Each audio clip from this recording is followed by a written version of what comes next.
It's Sunday night, and there was a match today which appropriately welcomes in our show called Match Night.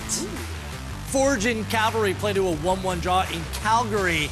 The struggle is real for Cavalry. We're past the midway point of the season, and they're still outside of playoff positioning. Welcome inside our OneSoccer studio. It's our weekly look across the landscape that is Canadian soccer. Gareth Wheeler, Jordan Wilson, and Jon Conway with you. Plenty to get to on today's show. Our unofficial rankings, if you will, of potential award winners at this point of the season in the Canadian Premier League. That should be fun. We'll answer some of the questions that Jesse Marsh has about development within Canadian soccer, and the MLS is going on a very long break for their regular season. But first, let's start off with the weekend that was in the Canadian Premier League. Here is Matchweek 15. It's in the books. Look at that. Quick turnaround for Valor. Full credit, they lost in Halifax on Thursday, 3-1. They play Sunday in Ottawa and come away with a hard-fought draw against the top-of-the-table Atletico Ottawa. Benjamin Mora's York United side continues to be a pain. It took a Guero Diaz, a stoppage time equalizer, so they share the points there.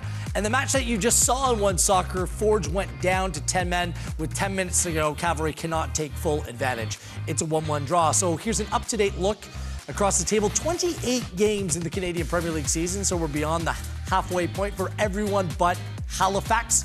Ottawa with a 5-point gap between everyone else. Look at that, Cavalry still a point out of playoff positioning, and Pacific has a game in hand.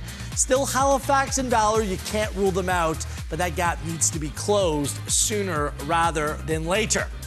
Let's start off with the match that we just watched on OneSoccer, that 1-1 draw between Cavalry and Forge. Quite frankly, gentlemen, I think this scoreline ended up flattering Cavalry to a certain degree. Forge got off to an absolute flyer. The second half started with a penalty given to Cavalry. They can't take advantage. Tobias Warshevsky denied by Christopher Kolongo. Then 2 goals traded in a quick span of time, and we come away with a 1-1 draw. What's your overall sentiment coming out of this game, Jordan?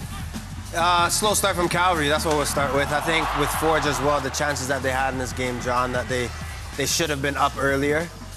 You can't fall asleep. I would say Cavs had some fortune. Should have been a handball. Keeping it at 0-0. That was a handball for sure.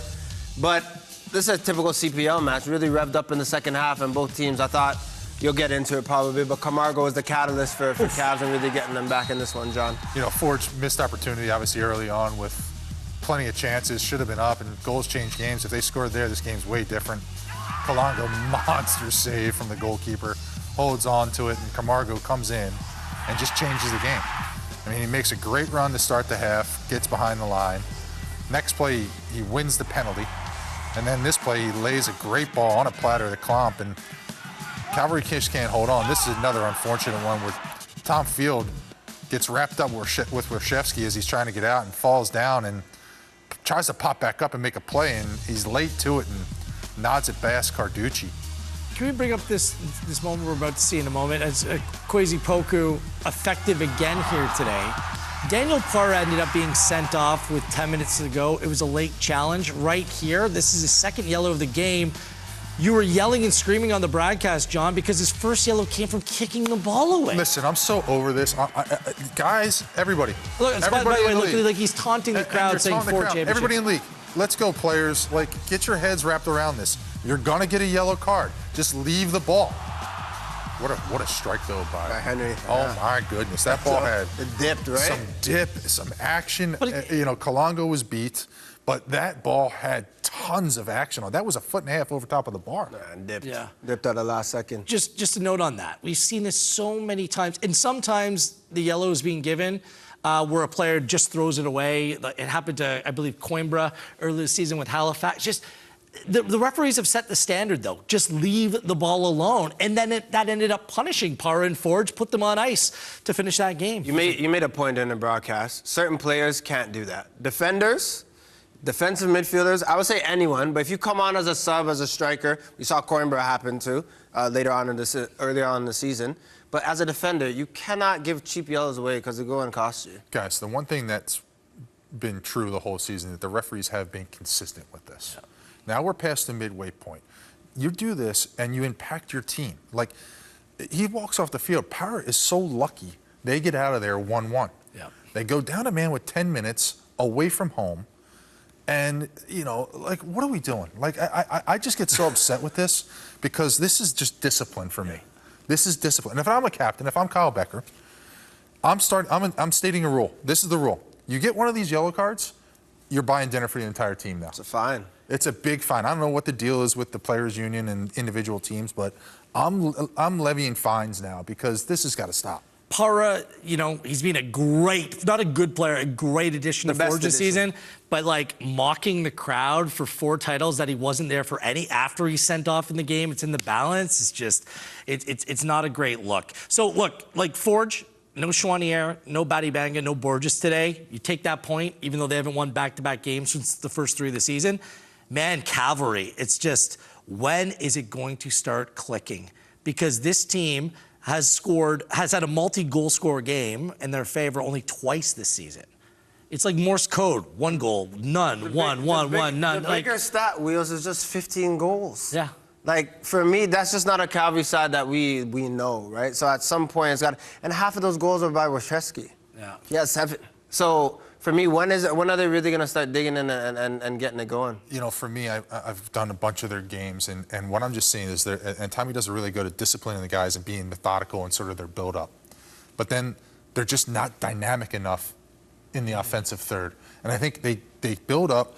They have a couple chances in this game where they switch the point of attack. They switch the ball to the other side, and it slows again. I mean, when that ball switches, you need to attack and be aggressive and take advantage of numbers up on the other side of the field, and they don't do that, and I think that hurts them. I mean, they keep slowing it back up, and when teams are able to get back in, get 2 lines of 4, or whatever their defensive stance is, and you got to try and break them down again, like, it gets really difficult to do. Earlier in the day on Sunday, it was Atletico Ottawa and Valor from TD Place in our nation's capital. Look, I look at this, the first place team against the last place team. Valor coming in off short rest. I think probably some travel issues involved with the problems across the board, but like, no excuses. They showed up.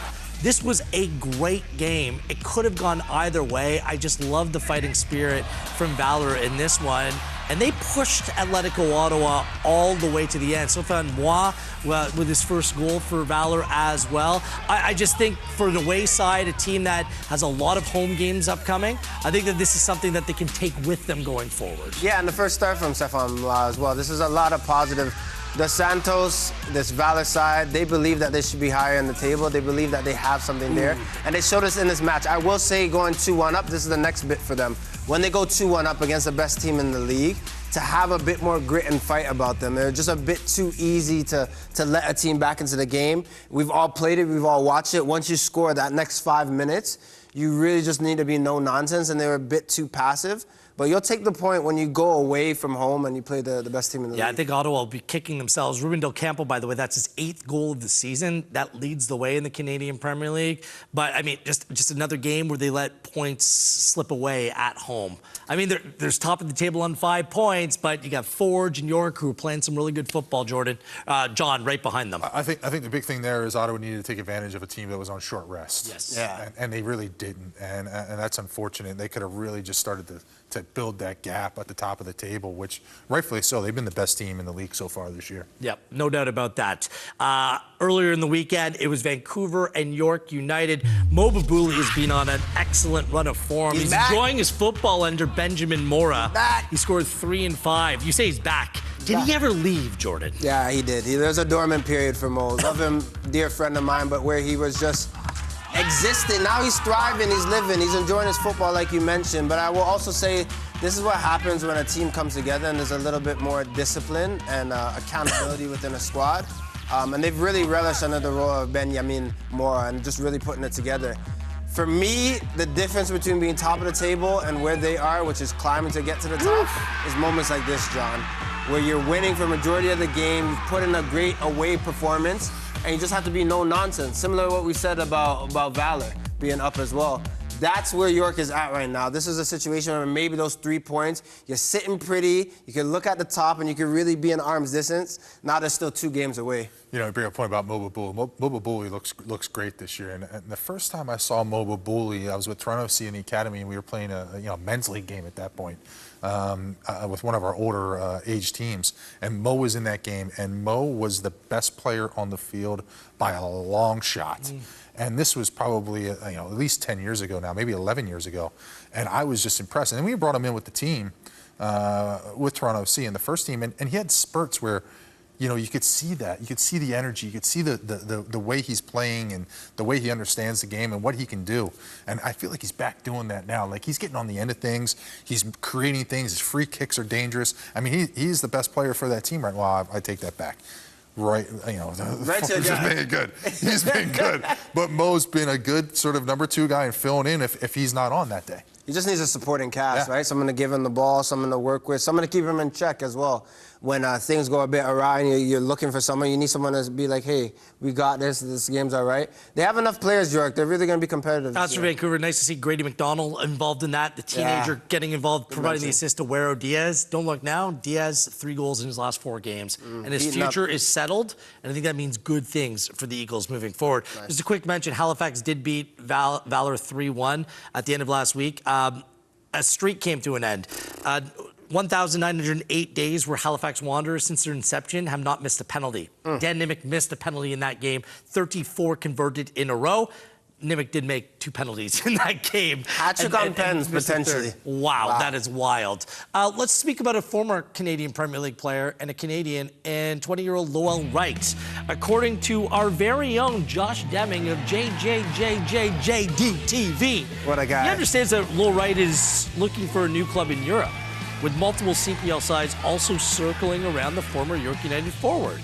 Where would be a good fit, Jordan? Like, what do you make of how the last few years have gone with MLS Pro in Vancouver for Wright, and what the next step could be? So your first question, I think good fit is maybe a team that needs a striker to go and score goals. That could be Pacific, that could be Halifax. I think he would fit in to both of those clubs, but with Lowell Wright, literally, he called me Unc. He's a little brother to me. He has so much potential. But we talk about this with young players now. 20 is about to be 21 next month. How long do you give a young player potential, right? I think for him, he's underachieved in a little bit because he has the size, the speed, the feet. Look, I remember him going against him in training and him being 17, 18. I'm not a little guy. Like, I can move some weight. And I had to push him and move him like a man. The way he's built, the way that he can move, he's not slow. He has all the attributes to be a dynamic striker. It's really just him buying in and being disciplined. And John, I'm sure you've seen this with TFC, TFC2 players coming up. It's about getting them to be disciplined about their craft, right? And I don't want to go into old days and this new age, but there's something about the humility and the work that it takes and all the little intangibles about being a professional. Showing up on time, the work that you need to do, foam rolling, looking after your body, getting enough rest. All these things, Lowell Wright could go as far as he wants to go, as long as he puts those things in practice. Without that, he'll be a player that people talk about potential. And people will give chances to number 9s. Yes. Because you need a player to put the ball in the back of the net. Who in the Canadian Premier League needs a number 9 right now, John? Who should be calling Lowell Wright about a potential opportunity? I mean, obviously, you bring up Halifax. Halifax, for sure, I think could use one. I know Telfer's been pretty good of late, but I mean, I think they could use a prototypical number 9 if he's the guy that could do it, and then bring him in. You know, I wouldn't mind seeing him. Maybe a team like Valor. I mean, Subel's been good, but like you need to offset that every once in a while. Maybe he's somebody that can fit in there. But I mean, again, you bring up points about a player, and there's always this young player expectation. Well, now the proof is in the pudding. You got to go out and do the work, and you got to score goals, and you got to be accountable for your actions on and off the field. And if he gets an opportunity, I hope he takes advantage of it. All right, some expansion news when it comes to the Canadian Premier League. Kelowna Mayor Tom Diaz, on the heels of hosting a game, Vancouver FC against Cavalry a few weeks back, told media outlet Castanet that he believes his city, Kelowna, is top of the list for an expansion team in 2026. What do you make of this, Jordan? Does Kelowna have the hallmarks of being a successful addition to the CPL? Sure, I wouldn't mind another West Coast team. I enjoyed this game and how it was looked at in Kelowna, but I just always want to say, which city has the infrastructure and money to build a franchise and nurture it, right? And that might be the West Coast connection. Of course, I want to see one in Quebec. But John, there's a couple of cities. As long as they can get the money and the backing, that's really the biggest question. Yeah, sign me up for Kelowna because I'd like to go visit that place and check it out. I mean, the only thing I would say is I think the field needs to be adjusted a little bit. I thought it was too tight for that exhibition game, and I think going forward, that's something they'll have to address. But I mean, sign me up. I'll definitely be involved. Go to Kelowna and do some games and enjoy the time there. It always includes. This is just a reminder for those out there because we're quick to put teams everywhere across this country. You need the right ownership group. You need the right alignment within the city or municipality. That's what Kelowna does have right now. You need the right facility. I'm sorry, the Apple Bowl, it was nice, it was charming. That's not where you want to play your season. In terms of location, you probably want it downtown Kelowna, and you want something that provides an outlet where people want to come to, provide atmosphere, provide comfort for people that come inside the stadium. So I still think there's work to do. Not just there, but across the board in terms of cities across this country and potential future places for the Canadian Premier League to thrive.